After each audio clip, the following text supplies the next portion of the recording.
আসসালামু আলাইকুম রহমতুল্লাহ। আমরা 3 দফা দাবি নিয়ে আজকে স্বরাষ্ট্র মন্ত্রণালয় ঘেরাও করেছি।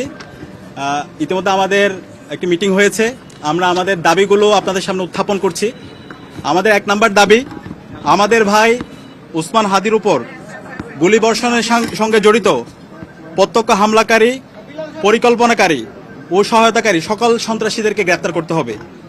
গোয়েন্দা সংস্থা সহ রাষ্ট্রের সকল সংশ্লিষ্ট অর্গানকে দ্রুত জবাবদিহির আওতায় নিয়ে আসতে হবে এবং যাদের গাফলতি প্রমাণিত হবে তাদের বিচারের মুখোমুখি করতে হবে। একই সঙ্গে যারা এই হামলাকে সমর্থন জুগিয়েছে, হাদি ভাই এবং জুলাই বিপ্লবীদের হত্যাযোগ্য করে তুলেছে, সেই কালচারাল ফেসিস্টদেরকে সামাজিকভাবে বয়কট করতে হবে। এইসব ব্যবস্থা অনতিবিলম্বে দৃশ্যমান করতে হবে।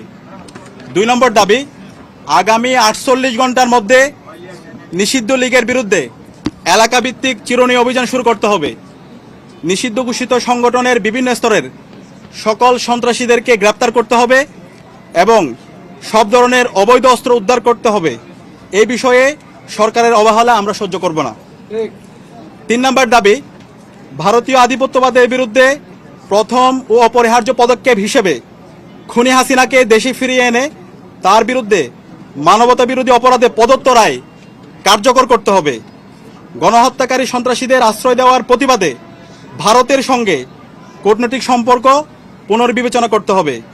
অভিযুক্তদের ফেরত না দেওয়ার পূর্ব পর্যন্ত কূটনৈতিক সম্পর্ক স্বাভাবিক করা যাবে না।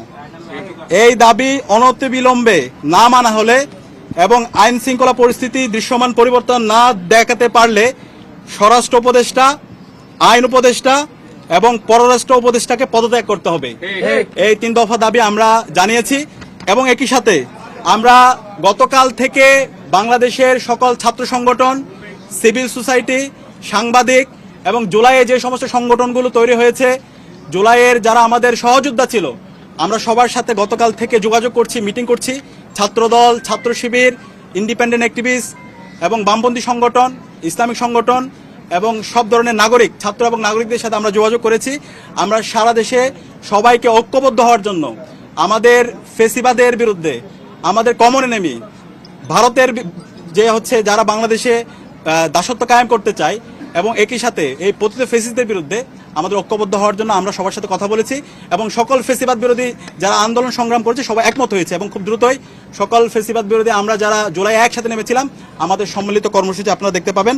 এবং একই সাথে আমরা সারা দেশের মুক্তিকামী ছাত্র জনতাকে আহ্বান করছি, আমাদের প্রত্যেকটা পাড়ায় পাড়ায়, প্রত্যেকটা ওয়ার্ডে ওয়ার্ডে আমরা যেন দেশের আমাদের নাগরিকদের নিরাপত্তা নিশ্চিত করার জন্য আইন শৃঙ্খলা রক্ষায় আমরা যেন গণকমিটি গঠন করি, যে গণকমিটির মাধ্যমে যারা ফেসিবাদের দূষর আছে, খুনি হাসিনা এবং তার দূষর, নিষিদ্ধ ছাত্রলীগ, যুবলীগ, সন্ত্রাসীদেরকে আইডেন্টিফাই করে তাদেরকে যেন থানায় দেওয়া হয় এবং তাদের বিরুদ্ধে যেন ব্যবস্থা নেওয়া হয়। এবং সেই জায়গায় স্বরাষ্ট্র মন্ত্রণালয় নিশ্চিত করেছেন আমাদের যে গণকমিটি গঠিত হবে তাদেরকে সার্বিকভাবে আইন শৃঙ্খলা রক্ষাকারী বাহিনী তাদেরকে সহযোগিতা করবে।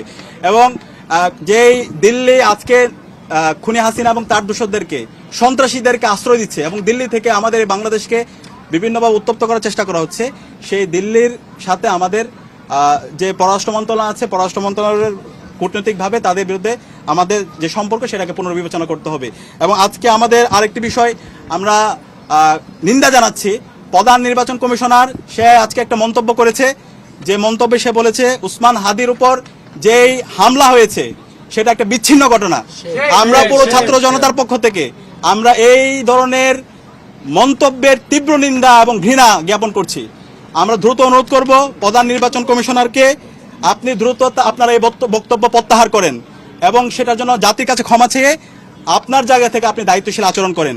তফসিল ঘোষণার পর থেকে আমরা চাই এই দেশের সকল নাগরিকরা একটা সুস্থ পরিবেশে নির্বাচন এবং ভোট দেওয়ার জন্য, সুতরাং ফ্রি ফেয়ার ক্রেডিবল ইলেকশন করার জন্য নির্বাচন কমিশনার থেকে শুরু করে আইন শৃঙ্খলা রক্ষাকারী বাহিনী সবার দায়িত্বশীল আচরণ করা দরকার। একই সাথে রাজনৈতিক দলগুলো দায়িত্বশীল আচরণ করবে। এবং সর্বশেষ আমরা দেখতে পাচ্ছি সারা দেশের যে আদালতগুলো আছে, আইনজীবীরা আছে, বড় অঙ্কের টাকার বিনিময়ে এই পতিত ফেসিস্টদের মামলাগুলো প্রত্যাহার করার জন্য, তাদের জামিনের জন্য তারা কাজ করছে।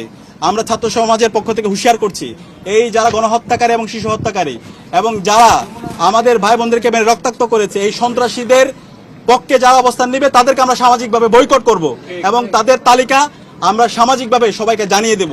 এই জায়গায় এই অপরাধীদের বিচারের প্রশ্নে, খুনি হাসিনার বিচারের প্রশ্নে, নিষিদ্ধ ঘোষিত ছাত্রলীগ, যুবলীগ, আওয়ামী লীগের বিচারের প্রশ্নে এবং এই দিল্লির দাসত্বের বিরুদ্ধে আমাদের একটা জাতীয় ঐক্যমত দরকার। আমরা আশা রাখছি বাংলাদেশপন্থী যারা আছে, দীর্ঘ ফেসিবাদ বিরোধী যারা আন্দোলন করেছে, আমরা সবাই ঐক্যবদ্ধভাবে আমাদের এই ফেসিবাদের পতিত ফেসিস্টদের বিরুদ্ধে এবং খুনি হাসিনার বিচারের প্রশ্নে আমরা ঐক্যবদ্ধভাবে আমরা আমাদের আন্দোলন সংগ্রাম জারি রাখবো। এবং যে 3 দফা দিয়েছি, এই 3 দফা যদি দ্রুত সময়ের মধ্যে আমরা যদি এটা কার্যকর ব্যবস্থা দেখতে না পারি, তাহলে আমরা সারা দেশের মুক্তিকামী ছাত্র জনতাকে সাথে নিয়ে আমরা জুলাইয়ে যেভাবে রাজপথে নেমেছিলাম, তার চাইতে আরো শক্তিশালীভাবে আমরা রাজপথে নেমে আমরা গণ আন্দোলন গড়ে তুলব।